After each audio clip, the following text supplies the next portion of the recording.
Hey there, Tiffany Thomas with wealthytiffany.com, and in today's video, I'm going to show you how to calculate your net worth and tell you why it's important to know your net worth.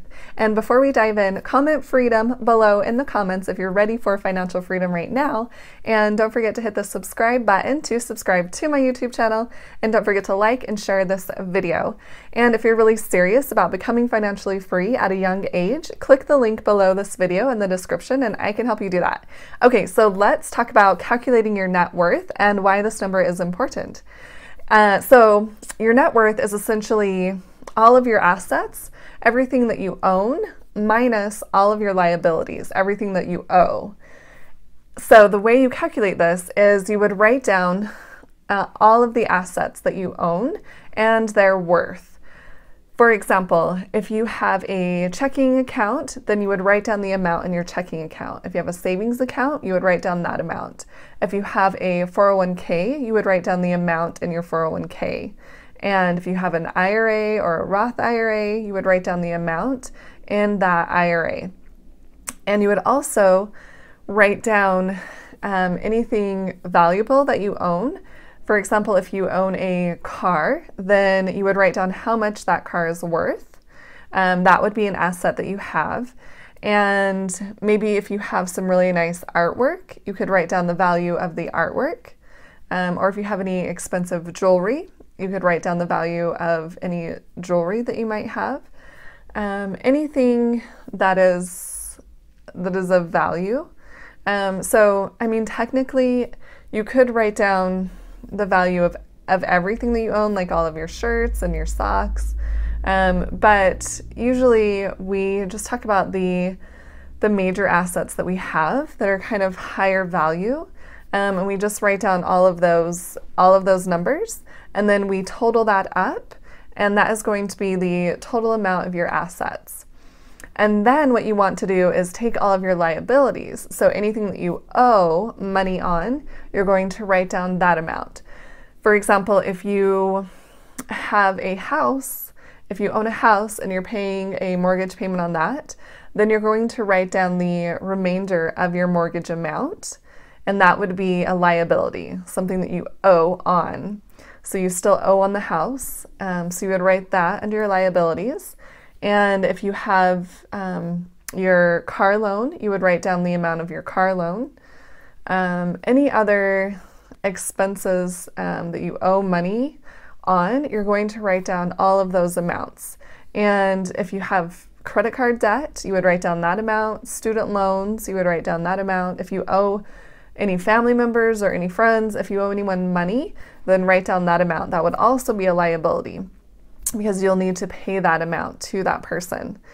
And once you write down all of your liabilities, then total that up. That's going to be your total liabilities, everything that you owe money on. And to calculate your net worth, you're going to take that total amount of your assets that you wrote down, and then you're going to subtract out all of your liabilities, everything that you owe, and that would equal your net worth. And this number does fluctuate, just because if you do own a property, for example, the market value of that property is going to go up and down depending on the market, the housing market. So that's going to affect your net worth. But it's just a good idea to kind of get a bird's eye view of all of your assets and your liabilities. So you can kind of watch that over time, and hopefully it will continue to increase instead of decrease, because we want to be increasing our assets, things that we own, and decreasing our liabilities, things that we owe over time. And so we want to increase our net worth, but it's not the end all be all, because over time things are going to fluctuate. So, you know, your car value will continue to go down. And like I said, if you do own a property, that value will go up or down depending on the housing market. But you can kind of just keep an eye on your net worth and continue to pay down your liabilities and increase assets, things that will make you money, that are going to increase in value over time instead of decrease. So we don't want to be buying a bunch of cars that are going to decrease in value. We would rather be buying properties that will hopefully increase in value over time, even though, that will fluctuate a little bit, but over a long period of time, the housing market does increase. So that will help your net worth increase if you're investing in properties. And also, if you're investing in properties and renting them out, you're creating cash flow. So you're creating that income from those properties. So you would add that amount to your assets, things that you own, because you would either have that money put into a savings or into an investment account, whatever it might be. But yeah, that is exactly how you calculate your net worth. And I really want you to watch this net worth number and pay attention to your money that you have invested. So not really the money that, for example, your car, not really money that's in assets that aren't bringing you in an increase in cash flow or in income, but kind of watch your investments. And I want you to watch that because it's important to achieve financial freedom.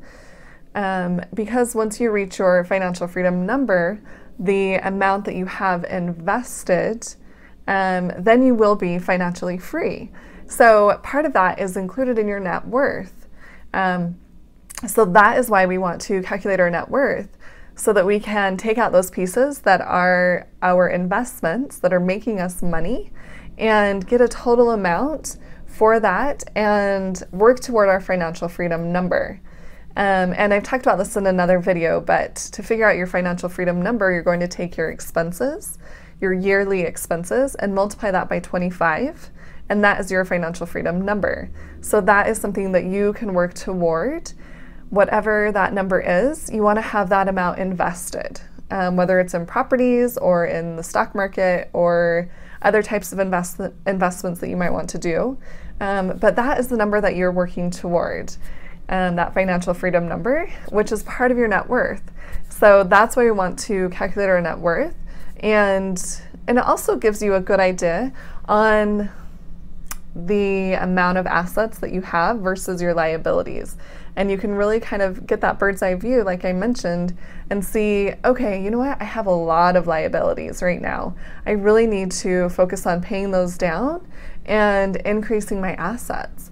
Or maybe you're kind of even, so you really want to start increasing your assets, things that are going to make you more money. So hopefully that's helpful. And if you guys found this video helpful, please like it and share it with someone else who needs this information. And don't forget to subscribe to my YouTube channel. And if you're really serious about becoming financially free at a young age, click the link below this video in the description and I can help you do that. And I will see you guys in the next video. Thanks.